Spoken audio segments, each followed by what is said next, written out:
Greetings, Keen Fool here, and welcome to a Keen's Guide on Extraction. Let's make you a master extractor, or an extractor master, a master extractor. Either way, let's make ourselves master extractors in this game and go through the tips with this. We'll start out by looking at the tools of the trade and the key statistics that go with them, and then we'll go with the character-based activities with them, and then also cover the villager-based activities with them and the buildings and tips and tricks along the way to make sure that you can make the most out of your mining, your lumberjacking, and your digging.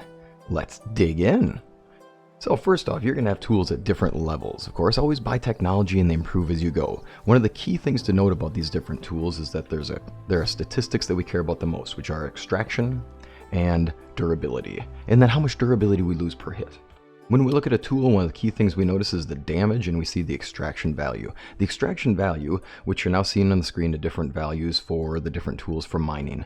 The extraction value says how much it subtracts from 100 from any deposit that you are mining from, or harvesting if it's a tree, or digging into if it's clay. As you can see on the screen, this is me mining a copper deposit, and each time I strike it, it's doing 20 to it. This can be modified with potions, by the way, and that's the key and one of the big first tips we're going to get into here, where when we think about extraction values, remember that it counts as a melee attack, which means that plum juice plus 100% more damage, it turns that 20 into 40, as you can see now.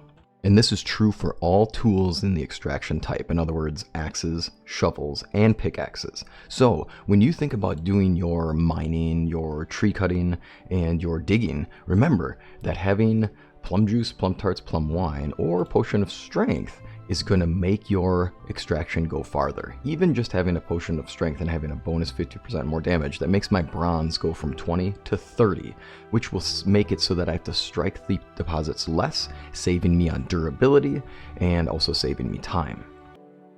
Given that potions of strength are so cheap at the start of the game, and really any time in the game, just having some of these on hand just to save you a little bit of time and a little bit of durability value in your tools is worth it. And keep in mind though the fact that you might be working with not great tools at the start of the game unless you find some good ones from POIs, but that extra bonus to extraction is going to help out as you go through and save you time and save you the durability. Keeping in mind that each tool has less durability loss per strike, right? Where your stone tools break easier because their durability goes down quicker and the durability is lower, whereas your better tools have greater durability and less durability loss per hit. Now keep in mind though that durability loss per hit only counts for you as the main character doing the mining activity. It does not count for villagers doing those actions. Pickaxes are used for extracting either stone and limestone out of rock walls, which in here, if you go anywhere around the outside, you'll see I got 1 limestone and 2 stone. Anywhere you can see rocks, you'll get if you can harvest from it, you'll get a rock and 100%, as you can see in the screen. As you go through, the only things you can possibly get are stone and limestone. When you're inside of a mine, you can get tin, which is here, which you'll use to make tin ingots. You can get copper, which you use to make copper ingots. You can also get iron when you have your own mine, or at the early part of the game, there's actually a mine in Skokie. When you come out of the Wagoneer here, the mine is right there. And if you go inside of it, there are iron ore deposits that you can mine right from the start of the game. So if you want to get iron early, go here. You won't be able to do much with it initially in the game, but that doesn't mean you can't get the resources and have iron stockpiling. You'll also find that salt is in these mines, and salt is used for making salted meat, or for quests, or for selling. While those are the ways that you get the resources, the villagers are going to get resources through the the excavation shed, and also through the mine. The mine is a way late technology though, so be ready to wait a while for that. Alright, so what are you going to need if you're going to go mining, or if you're going to be chopping down trees? One of the key things you're going to want is lower stamina consumption, so cheese works for that. You might find that out and about. Honeycomb does too. With the bonus to weight, that's fine and all, that's good.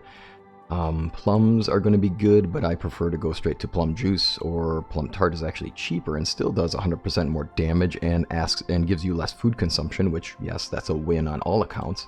Plum wine is, of course, just simply the best, and if you have access to it easily, or just really have a lot of extraction that you want to do, you can get it to the point where you can one-shot trees with the right tool and just knock them down one by one. We'll see that in a moment. And then Potion of Night Vision is really handy for mining underground. I find potions of stamina very helpful because they're cheap, they're quick, they don't weigh a lot, and they give you less stamina consumption. Potions of strength, obviously, for the reasons before, where it gives him bonus damage, but the plums are going to be better overall. Plum juice, plum tart, plum wine. Potion of weight is nice for carrying more, but it tends to be decently expensive, and I go straight to the rye beer just because that plus 10 more kilograms to hold is nice. Salted fish meat is nice to have less food consumption, but you can take care of that by getting bonus damage and less food consumption by just simply eating a plum tart. And then the other thing, of course, is have torches on hand, so that when you are mining underground, you can see where you're going. Be wary of the fact that if you are mining at night and you are in a mine that you're not familiar with, make sure your torch is in a good spot, because you might actually get turned around and you might get lost. So let's say we're going to get ourselves all settled up here. We'll eat a plum tart, we'll drink our potion of night vision. We don't need the potion of stamina because we're already doing better there. We'll drink our rye beer so we can carry tons of stuff. Let's roll. So then we go underground, and if you do not like being intoxicated and you have soured milk on hand, you can just drink it and then boom, magically you're better. And then we go through, and I'm now getting these things with 3 shots with the bronze axe. And then I'm punching that one, and then with the iron pickaxe, it is now 2-shotting it. Which, by the way, really nice, because if you can get yourself an iron pickaxe early, and you're willing to spend the cash on it, keep in mind that you are doing 2 hits, and your durability loss is the lowest, and your durability is the highest. This will get you through your mining really quick. The other great thing to have when you're mining is a buddy. It's always good to have your donkey on hand, or a horse, or if you're playing with multiple players, it's always nice to have more than one person available to help carry things out. So keep in mind with having your buddy on hand, or having your mount with you in here, is that you can't use whistleblower to call them into the mine. You have to actually ride them into the mine. What I do is I take my mount and I ride them into a spot where I know I'm going to work from. Say there's a lot of nodes here, and here's a turn. I'm going to turn... Oh, let's go. There's a turn, but there's no other way to go. There's a lot of nodes between him and I right now. So what I'm going to do is turn him around. I'm going to aim him at the exit. And then what I'm going to do is mine back here. And then fill up his inventory. And then we'll drive out from there. By the way, not all mines are the same, and there are many different mines throughout the map. And by the way, if you're curious about this location, this is a great build location. If you need a spot to choose, it's got a waterfall, it's got a mine nearby, it's got good forest, it's got a lot of open space here. It's a very beautiful place to be. And there's a nice POI here. You might have to clear some bandits out periodically, but it's nice. Now, not all mines are the same, which means they have different amounts of tunnels, different twists and turns, so just be ready for them. Now, some tips that go along with this. First off, thinking about skills. I have messed around with Treasure Hunter, and we'll talk about this during the clay pits, and I'll say that I'm not terribly impressed. And as you'll see in a video that I'll have out soon enough, I'm not too worried about extractor knowledge. I know in my hunting video I talked about taking those skills first, but then somebody pointed out some really great thoughts on math on it, and yeah, sure enough, it's not really that big of a deal. I'm going to take Treasure Hunter for the chance I get something cool. And then Master of Destruction, and then from here... The thing that matters the most to me, Careful Miner is a big deal because it gives me bonus resources in mines and clay deposits I have found. I also take Mule because I want to be able to carry more. I tend to take Mule before I take anything else because I want to carry more. I don't take any of the ones that involve less stamina because to me it doesn't matter. I'm going to be using potions to take care of that one, or just being patient and just going slow. So once I get to this point, I tend to get Miner's Trance and go from there, and then I'm basically done. So from here it's freebies. I could take Treasure Hunter if I want, but I don't really dig in clay pits too much, so it's tricky. Lower durability loss, yeah, but keep in mind your durability loss with an iron pickaxe is 0.1. You can't really save a lot on 5% from that. An accessory skill that I think is worth talking about, let's say we go into this and we get Survival Sense. One of the things you may or may not be aware of is that Survival Sense counts for deposits. So right now you can see they highlight, they're almost like, and at night when it's dark, they look like almost constellations in the distance. This is handy in case you don't see something hidden against the wall. Every once in a while you'll walk around a corner and you just won't notice one that's up in a higher area. It also is handy, and this tip I hope will help you out, to use for navigation. On the screen here you can see me navigating through a mine and using the deposits that I left behind to help me find the way out in a very dark situation. I have done this before just because every once in a while I'll just get too ahead of myself and just be like, well, I'll tell you what, I'll just leave a couple deposits for me to find my way out. And then Survival Sense, there you see, allows me to find the different twists and turns so I can easily navigate back out, and then I don't have anything to worry about. I can clear those final deposits another time, or otherwise it's really not that big of a deal. You'll not see deposits when it comes to the walls. In other words, if you're going to get limestone or stone from rock walls, it does not highlight. It's just go to a rock wall and you're good to go. When you have built a mine, which is later in the technology tree, as said before, you'll notice things change in here. There are now torches around so you can easily see, and there are arrows that will indicate the way out of your mine. So you don't need as much help getting out of the mine. It still helps to have the ability to see the nodes just so you can get around and navigate them throughout the mine. And sometimes it is helpful as well, since they can be around corners or in edges on things, and this just helps you see them. The buildings that are going to be associated with mining are going to be the excavation shed and the mine. And with the excavation shed, you can see on the screen here that, and both of these, by the way, are only at 10%, and both of them have workers who are at skill level 3, just so you see where the base is for things. Don't do skill level 1, because ideally you shouldn't have a person at skill level 1 doing any of the jobs. When you assign a worker to one of these places, you are simply going to take them to it, and you're going to assign them to a job there. When you select them, like for example, here we are at the excavation shed. You click here, you press C to change the assignments. You can check the boxes for the ones you want. Like for example, I am not gonna ever have anybody ever getting clay from this one. I just don't choose to do so. I'll do that mining. If I want them to gather stone, all I have to do is press F, and I can press the D key for me, or the right arrow, or whichever your right directional is to increase intensity. Left directional changes it to lower intensity. Now, the things that are noteworthy when you look on the screen for these two is that obviously the mine is better at gathering resources like stone. But you'll notice that clay, limestone, and straw are unique only to the excavation shed, so they still tend to be valuable later in the game for having some automation for gaining certain supplies. As in, you may want to have limestone for upgrading the insulation of your homes. It's handy to have a worker here. You might need clay for building things around the village, or just for getting pottery, or doing whatever it is you want to do with clay, making daub perhaps. You would have somebody gathering resources for that.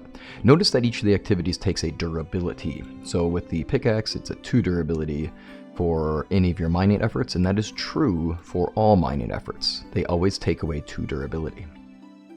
You can also note that when you look at a mine, when you see over on the right hand side where it says durability, this means that the current tool they're using has a durability of 7, and they will drain that thing to 0 before the next tool is taken. And whatever durability is over here is whatever tool they took. It could be a bronze pickaxe, it could be a stone pickaxe, it could be iron, whatever they happen to get out of the resource storage.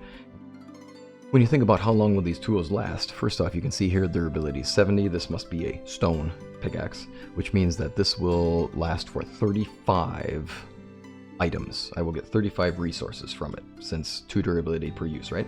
And then if it was a bronze pickaxe, I would expect it to last 100 uses, 100 items, and then an iron pickaxe will last for 400 items. Obviously, iron's the best, but it's obviously more expensive to make, and you can only craft it at your own blacksmithy when you have the ability to make iron tools, and that takes a while into the game. Alrighty, with that, let's move on to woodworking. We have a similar situation for technology here, where you start off with stone, and then you end up with copper, and then you have bronze, and finally iron. And obviously they get better as you go. You can see the stats for them on the screen now. The things we care the most about are durability, extraction, and also how much durability do you lose per hit. And of course it gets better as you go, so obviously those better axes work for a longer period of time. Axes work the same way as pickaxes in the fact that if you are going to want to go around and gather a lot of things, it's really helpful to have that potion of strength or the potion of weight on hand so you can gather more. And keep in mind that if you can get yourself a plum tart or plum juice or plum wine, which let's go straight to the plum wine and just go all in. If we use this, our extraction value goes up 150%. The best thing about this is that with an iron axe, I can go in and I can one-shot any number of trees because my extraction value is now over 100%. So I can strike each of them down, one hit, and they are done, and it only costs me 1 strike worth of durability to knock it down with. You'll still have to take 2 shots with a bronze and a copper more so. So, with this, what do I hope to get out of my trees? Well, first and foremost, if you take down a maple tree, you're going to get 4 logs. Now, a tip that I think will last you a lot longer in the game from the start of the game to later is that you want to fell your tree. In other words, you want to get to this point with your best axe, and then at the end of it you want to take a stone axe and you want to finish it off, because when you do the next strike it takes off all the leaves and gives you feathers and sticks, and finally you get your logs out of it, and then you can pick them up and go. Keep in mind that if I then use my really nice axe on doing those last 2 chops, I don't gain anything more out of it, and it doesn't matter how good the axe is. It's always 2 chops no matter what to get these resources out of it. So if I turn to the bronze axe, it didn't do it in 1 hit, it took 2. Don't waste a good axe on the last 2 strikes. That's why I carry around, and this is a tip from a person who joined me early on this page, and thank you very much for your help on this one. It was great, Graham, and I love it. And this has been a great one that's lasted me a long while. So, when you fell the tree, you leave a stump behind. If you choose to leave the stump behind, then it will regrow, and I believe they say 2 years. If you have a shovel, you can dig it up, and it is gone. Why would I want to dig it up, you may ask? Well, because you may want to build something. For example, what if I want to build in this location here? If I wanted to, and I've already felled these trees, which, by the way, when you are felling trees, they can crush you. If the damage settings are high enough, it can definitely take you out. So with this shovel, we'll take that stump out. And then let's say we wanted to build something here. Let's say we want to have a barn. All right, now we can build here. Obstacles in the build site. There we go. Now we're set. If I wanted to build here, obviously, ooh, there's a tree in the way. Or if I want to build here, oh, there's that stump in the way still. I might have to get rid of that stump here. But by getting rid of this stump here, I'm now able to put my barn in this location. That's one of the reasons you may do this. When you fell your trees, keep in mind that maple trees will give you 4 logs, spruce trees will give you 3 logs, and birch trees only give you 2. So by all means, when you're harvesting, focus on maple trees first if you can. Remember, they do regrow. Spruce trees next, and finally birch trees should be your last priority since they only give you 2 logs, and that's going to cost you time and resources. Again, remembering that a big thing to have on hand for you is anything that involves plums or a potion of strength. Just make it take less strikes so you save yourself time as you go. As far as skills are concerned, there's not a lot to go with this one.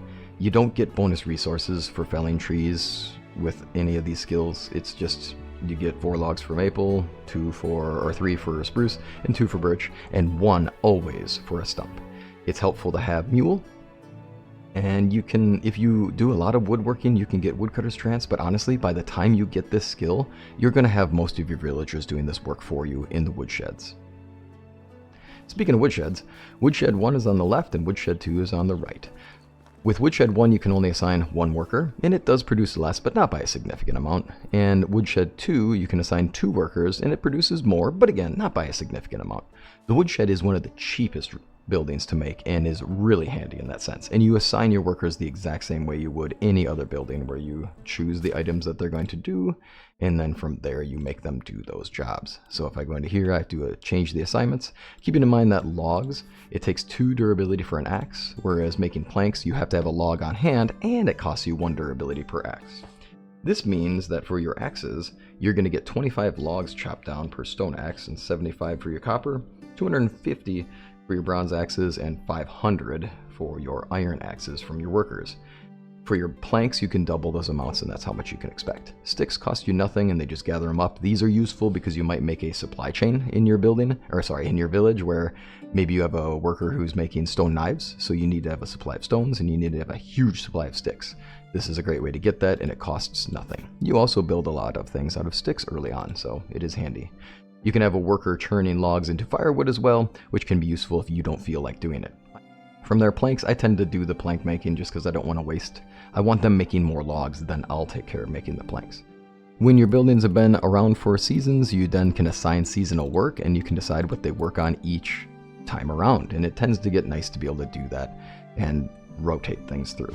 Just for fun, to show how effective the iron axe is, I have plum wine on, and we have a wolf coming our way. Yeah, that's doing a great amount of damage. Oops, helps stay them. There's 1 down, and the other one's already running away and will not be coming back. So, iron axe is a fantastic weapon, and when you have the plum wine going, it's devastating. Our final set of tools are the shovels, and there's an interesting bug right now with the copper shovel, which hopefully as of this video, it won't matter, but it's entertaining as of this one. You go same technology spread as the axes, where it goes base of wood or stone, and then copper, then bronze, then iron. With this, you can dig in clay reserves, and that's what we'll be looking into here. Clay deposits, that is, and here's what a clay deposit looks like. By the way, if you have Survival Sense, the one where you can track resources, clay deposits get highlighted so that you can find them easily, which is pretty handy. Now, when you're digging into clay deposits, essentially, you're doing the exact same thing as the other deposits, where you're just taking away from 100. I drank some plum wine, so my extraction value right now is over 100, so I can one-shot each of these deposits and just get a bunch of clay and move on. Now, What do you get out of clay deposits? You get clay. That's it. If you choose to take the treasure hunter perk, then from here you can gain treasure. And I've done some research on this one, and by the way, when you do this, if you really want to make treasure hunter work for you, it also helps to take careful miner, because that increases the amount of resources you're getting per deposit, and I have definitely noticed that it gives me more treasure more often. Not better treasure per se, but I definitely noticed that I've gotten more things. So when I'm going through, when I tested it out, I ended up with 2 sets of silver earrings that were both valued at 500, which was awesome. And I continued going, and then I ended up with, oh look, just like that, 0.1 coins. I got 0.3 last time. The other thing I found was 2 wooden bolts, and then I also found 2 stone arrows. So honestly, is this perk worth it? I would venture to say no, unless you find yourself being the person who harvests clay a lot, and that's an activity you want to be doing, because then look at that, I got more coins. It is definitely enhanced by taking Careful Miner. Otherwise, I don't find this to be a skill set that's worth having, because I'm going to make a worker do this for me most of the game.